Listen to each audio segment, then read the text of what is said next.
क्या बोलती public? Radhe Radhe. NPTEL को लेकर इतने सारे डाउट है बच्चे के मन में कि ये है क्या चीज, कॉलेज वालों ने ये क्या ही नई चीज डाल दी। ना ना ना ना ना।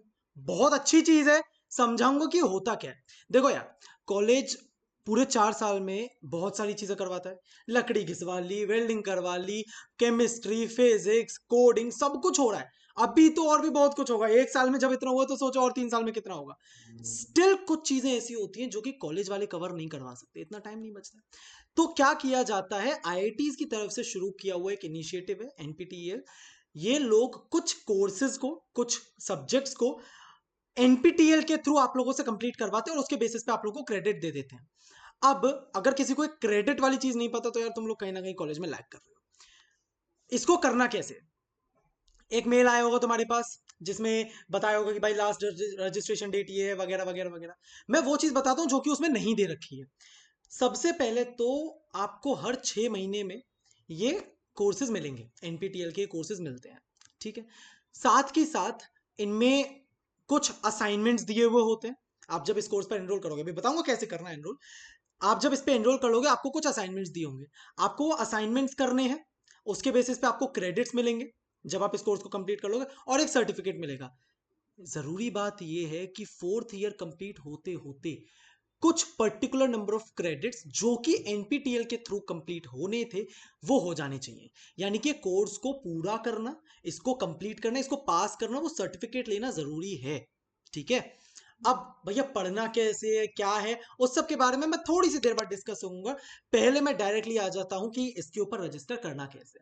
तो जिसको भी सॉफ्टवेयर इंजीनियरिंग बहुत प्यारा सब्जेक्ट है। पहले ये सब्जेक्ट ऑफलाइन पढ़ाया जाता था, अभी ये एनपीटीएल में डाल दिए। ऐसे जब आप 3rd ईयर में आओगे तो एक डा सब्जेक्ट है, design and analysis of algorithm. ये पहले कॉलेज वाले पढ़ाते थे लेकिन अब ये एनपीटीएल में डाल दिया गया है। तो ये करना कैसे भाई? आपके पास जो लिंक आई होगी ये वाली, इस पर क्लिक कर लेंगे, ये लिंक ओपन कर लेंगे। अब मेरे पास गो टू कोर्सेज आ रहा है क्योंकि मैंने ज्वाइन कर लिया है। आपको क्या करना है, ज्वाइन कोर्सेज पर क्लिक करना है, सेलेक्ट करोगे। थोड़ी सी देर लग रहा है। हाँ। अब भाई मैंने मैंने ज्वाइन कर लिया। अब देखो वीक 0 और वीक 1 दिख रहा है। ये क्या है? वीक 0 पर क्लिक करेंगे तो एक असाइनमेंट दे रखा है इन लोगों ने। यार ये बहुत जरूरी है, ये असाइनमेंट तो बड़ा इंपॉर्टेंट है। आपको जब ये एग्जाम देने जाओगे वो भी बताऊंगा किस तरीके से आपको असाइनमेंट करना बहुत कंपलसरी है। असाइनमेंट के बेसिस पे ही कई बार पेपर आ जाता है, इसका पेपर देना होगा आप लोगों को। ठीक है। अभी असाइनमेंट्स के आंसर्स कहां से मिलेंगे, क्या ये भी बताना पड़ेगा मेरे को एक बीटेक के स्टूडेंट को? I don't think so. Assignment करेंगे भाई, असाइनमेंट की कुछ एक डेट होती है। ठीक है। प्लीज इसको डेट से पहले कर लेना कंप्लीट, बहुत जरूरी होता है क्योंकि अगर ये मिस हो रहा है तो दिक्कत है। अभी तो जैसे इसमें केवल 2 ही है, 2 वीक है। जैसे जैसे आप लोग का ये आगे बढ़ेगा तो जनरली 8 वीक और 12 वीक के असाइनमेंट्स होते हैं जिनमें से कि टॉप लिए जाते हैं। जैसे 8 वीक वाले में टॉप 6 या 7 लिए जाते हैं, I am not sure. Same goes for week 12, top 10 या 9 लिए जाते हैं, मुझे मुझे एग्जैक्टली याद नहीं है। ठीक है। असाइनमेंट्स करने। अब हर एक के साथ कुछ एक लेक्चर है और कुछ एक वीडियो लगी हुई है। वीडियो कहाँ है? वीडियो। इस वीडियो के नीचे इसकी ट्रांसलेटेड स्क्रिप्ट है कि इस वीडियो में क्या पढ़ाया गया है। इसकी ट्रांसलेशन आपको मिल जाएगी यहाँ पर। पढ़ने के लिए जीपीटी करो, जीपीटी पे डालो, भैया समरी दियो इसकी, जरा एक बार पढ़ के चले गए, काम खत्म। कुछ पीडीएफ भी इन लोगों ने दे रखी होती है कि किस तरीके से आप पीडीएफ के थ्रू पढ़ सकते हो, that is also good. Teachers generally IIT के होते हैं और अच्छे होते हैं, मतलब बढ़िया वाला। फिलहाल इस कोर्स की बात करूँ तो बहुत इंपॉर्टेंट है। हैकेथॉन्स वगैरह में या जब हम आगे प्रोडक्ट लेवल पर जाते हैं अपने प्रोजेक्ट को बनाने के लिए तो बहुत इंपॉर्टेंट होती है ये चीज़। ठीक है। अब भाई सर्टिफिकेट एग्जाम के लिए रजिस्टर करना है मेरे को, तो मैं क्लिक कर दूंगा। ठीक है। और हाँ, एक चीज बड़ी इंपॉर्टेंट मैं मिस कर गया, ये कोर्स को अपनी कॉलेज की ऑफिशियल आईडी से ही रजिस्टर करना। अगर ऑफिशियल आईडी से नहीं कर रहे हो गड़बड़ है। दूसरी चीज, वो जो पीडीएफ आई है उसमें भी दे रखा है, और वैसे भी बता दे रहा हूं भाई कि आपको अपनी एबीसी आईडी एंटर करनी है। उसमें 2 चेक बॉक्सेस होंगे नीचे कलेक्ट सेलेक्ट करने के लिए कि आप अपने कॉलेज से शेयर करना चाहते हो या नहीं। हाँ करना चाहते हैं। आप सर्टिफिकेशन के लिए अलाउ कर रहे हो, हाँ कर रहे हैं। ये दोनों चीजें चेक होनी चाहिए, नहीं तो कॉलेज वाले आपको इसके क्रेडिट में काउंट ही नहीं करेंगे। और जब क्रेडिट में काउंट नहीं हो रहा तो बेटा फेल ही माने जाओगे। ठीक है। इस चीज को एक बार जरा याद रखना। अब एक बहुत इंपॉर्टेंट बात, हर एक एग्जाम की कुछ डेट होती है। जैसे आप लोगों को अभी तो केवल एक ही एग्जाम दिया है, अभी जैसे जैसे आप आगे चलोगे तो 2 एग्जाम 3 एग्जाम आएंगे। ठीक है।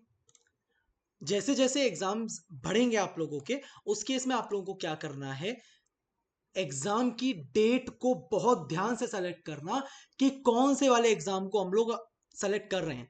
जैसे कि मान लो अगर 3 एग्जाम दे दिया आपको कि आप 3 में से कोई भी 2 सेलेक्ट कर लो, तो ये देख लेना कि वो दोनों सेम डेट को नहीं पढ़ रहे। ठीक है।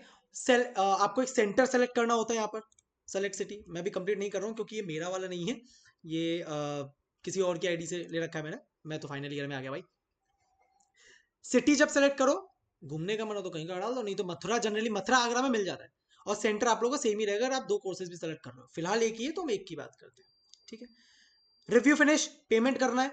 जब आप सेलेक्ट कोर्स यानी कि ज्वाइन पर क्लिक करते हो तो कोर्स के लिए एनरोल कर रहे हो, लेकिन आपने अभी तक कोर्स के लिए पे नहीं करा है, तो पे करने के बाद ही बाकी की बात होगी। ठीक है। हाँ, मैं देख रहा था रिकॉर्डिंग चल रही है या नहीं, मेरे को पता नहीं, ओबीएस पहली बार यूज कर रहा हूँ यार मैं। और पेमेंट करने के बाद आप लोगों को सिटी सेलेक्ट करनी है, टाइम सेलेक्ट करना है, and you are good to go. So this is all. इसके अलावा अगर कोई डाउट आ रहा हो तो मेरे को एक बार पूछ लेना, कोई दिक्कत नहीं है, मैं बता दूंगा। कमेंट बॉक्स हमेशा ऑन है, मैसेजिंग ऑन है, कभी भी पूछ सकते हो, लिंक्डइन पे या व्हाट्सएप पर, डजेंट मैटर। ये एनपीटीएल के बारे में। इसमें पढ़ने के लिए थोड़ी सी इंपॉर्टेंट बात पता है क्या है, आपको असाइनमेंट सबसे पहले करने हैं, लेकिन असाइनमेंट्स पूरे नहीं कर, मतलब ऐसा भी नहीं कि केवल असाइनमेंट पढ़ के चलेगा, भैया ने बोला था, ना ना ना ना, ऐसा कुछ नहीं है। जरूरी नहीं है कि असाइनमेंट जाए, बट मोस्टली ऐसा हो जाता है, ये एक्सपीरियंस से बता रहा हूँ। ठीक है। साथ ही साथ ट्रांसक्रिप्ट होती है, उसको पढ़ के चले जाना, 2 दिन पहले पढ़ोगे तो हो जाएगा, कोई बहुत ज्यादा डिफिकल्ट नहीं होता। ज्यादा अच्छे से कर लेना, मतलब ठीक ठाक पढ़ लेना इसके लिए 1-2 दिन पहले से ही, क्योंकि इसके क्रेडिट्स होते हैं, जरूरी होता है, और इसमें बैक लग जाती है। अगर तुम लोगों ने 4th ईयर तक अपने इसके क्रेडिट्स कंप्लीट नहीं करे, तो तुम लोगों को 4th ईयर में प्रोजेक्ट के साथ यही पकड़ा दिए जाएंगे बहुत सारे। तो जो बच्चे सोचते हैं ना 4th ईयर में प्लेसमेंट लेने के बाद चिल मारेंगे, वो चिल मार नहीं पाते। इसकी क्लासेस फिर आप लोगों की कॉलेज में लगेंगी। अभी क्या है, जरा सोचना एक बार, बहुत से बच्चे इस चीज को फेस कर रहे हैं। अभी क्या है, ये एनपीटीएल है, ऑनलाइन है, कोई दिक्कत नहीं है। तुमने नहीं भरा, कॉलेज वाले अगली बार से तुम्हारी क्लासेस लगा देंगे। अब आओ बेटा पढ़ो। अभी design and analysis of algorithm डा 3rd ईयर में बहुत बच्चे लटके इसके चक्कर में, कॉलेज में आके क्लासेस नहीं उन्होंने, फिर वो बैक का पेपर भरा है उन लोगों ने। तो ये दिक्कत होती है, ऐसा मत होने देना अपने साथ। डेट का, टाइम का और पेमेंट का, इन तीनों का खास ख्याल रखना। और बस इतना ही है। ठीक है। कोई डाउट हो तो पूछ लेना, बाकी वंस अगेन फिर मिलेंगे कुछ नई इंफॉर्मेशन के लिए। तब तक के लिए जय हिंद, जय भारत, सायोनारा और राधे राधे।